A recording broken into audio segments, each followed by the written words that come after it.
ప్రజల డబ్బు ప్రజలకు ఎలా పంచాలో. ప్రజల డబ్బు ప్రజలకు పంచడానికి పేజీలు మేనిఫెస్టో ఎందుకు శర్మ గారు? 60 ఏళ్లుగా పంచుతూనే ఉన్నారుగా. మన దేశానికి ఏమైనా వర్కౌట్ అయింది?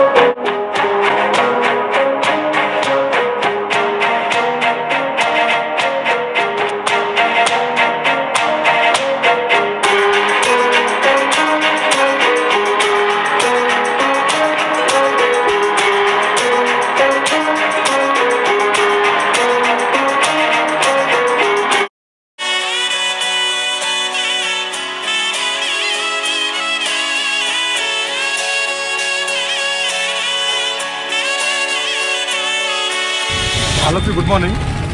సో ఈరోజు జనవరి 25 రోజు నేషనల్ ఓటర్స్ డే.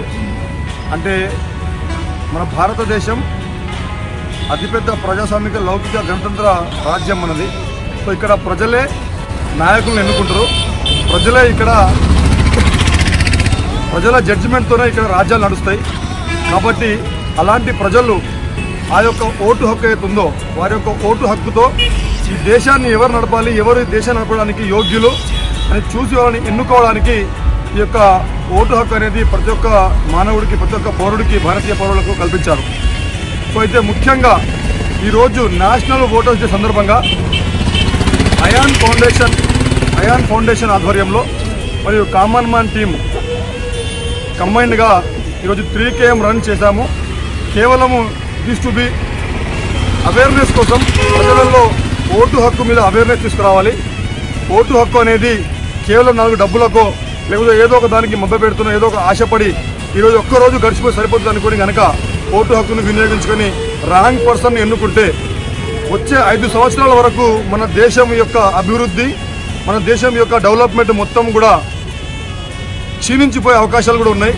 కాబట్టి గెలిచిన తర్వాత ఇది చేస్తా, అది చేస్తా, గెలిచిన తర్వాత అది ఇస్తా, ఇది ఇస్తా అనే వాళ్ళకంటే వాళ్ళు గెలవక ముందు, వాళ్ళు నిలబడక ముందు మన సమాజం కోసం, మన దేశం కోసం ఏం చేశారు అనే దాన్ని చూసి మనము నాయకులను ఎన్నుకుంటే చాలా బాగుంటుంది.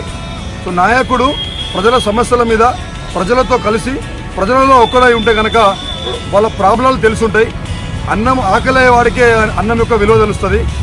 ఆకలి కాకముందే అన్నం దొరికే వాళ్ళకు తెలియదు. కాబట్టి మనం ఎన్నుకునేటప్పుడు నాయకుడు ఎంత యోగ్యుడు, ఎందుకంటే మన భవిష్యత్తును మనము వాళ్ళ చేతిలో పెడుతున్నాం, మన పిల్లల భవిష్యత్తును వాళ్ళ చేతిలో పెడుతున్నాం, ఈ దేశ సమగ్రత, ఈ దేశం యొక్క డెవలప్మెంట్ వాళ్ళ చేతిలో పెడుతున్నాం.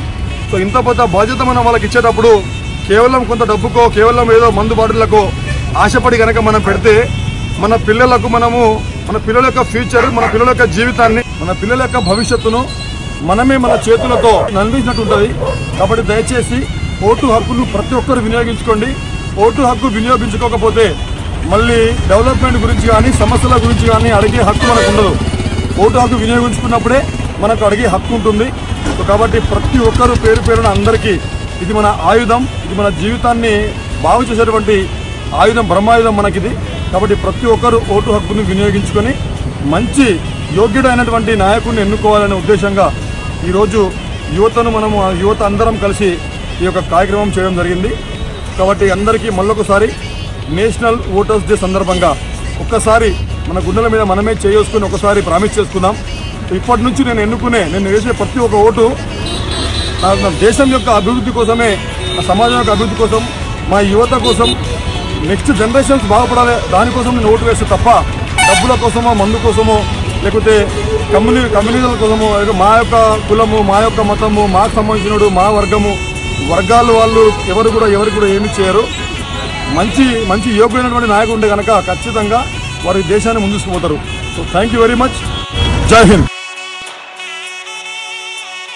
ఓటు హక్కు వజ్రం కంటే విలువైనది. అంతటి విలువైన ఓటును మంచి నాయకుడిని ఎన్నుకోవడంలో ఉపయోగిద్దాం. మనం రోజు నుంచి చూస్తూనే ఉన్నాం. మనం ఓటు వేసిన నాయకులే దేశంలో ఏదో ఒక చోట, ఏదో ఒక మూలన అవినీతి, అక్రమాలు, భూకబ్జాలు చేస్తూనే ఉన్నారు. ముళ్ళుకు ముళ్ళు తోడైనట్లుగా అవినీతి నాయకుడికి మరొక అవినీతి నాయకుడు తోడై అంచెలంచెలుగా ఎదుగుతున్నారు. ఇలాంటి పరిస్థితి మారాలి అంటే మన ఓటు హక్కును మంచి నాయకుడిని ఎన్నుకోవడంలో ఉపయోగిద్దాం. మన దేశానికి స్వాతంత్రం వచ్చి ఇన్నేళ్ళైనా అభివృద్ధి అనేది పాలకుల మాటలు ప్రపంచాన్ని చుట్టి వస్తున్నాయి, కానీ అభివృద్ధి మాత్రం గడప మాత్రం దాటడం లేదు. దీనికి నిదర్శనం ఇప్పటికీ మన దేశంలో ఏదో ఒక చోట, ఏదో ఒక గ్రామం కనీస రోడ్లు, నీరు, కరెంటు కూడా లేని గ్రామాలు ఉన్నాయంటే దానికి కారణం ఒక విధంగా మనమే. మందు బాటిల్తో 500 నోటుకు ఓటుకు అమ్ముకోవడం వల్ల ఇలాంటి పరిస్థితి ఉందని మనం గమనిద్దాం. కాబట్టి దేశ ఓటర్లారా, నేను కోరుకునేది ఒకటే, ఓటుకు కానీ మందు బాటిల్ కానీ అమ్ముకోకుండా ఇంతటి అమూల్యమైన ఓటును మంచి నాయకుడిని, మంచి పాలనా వ్యవస్థను ఎన్నుకోవడంలో ఉపయోగిద్దామని నేను మనస్ఫూర్తిగా కోరుకుంటున్నాను. జై హింద్.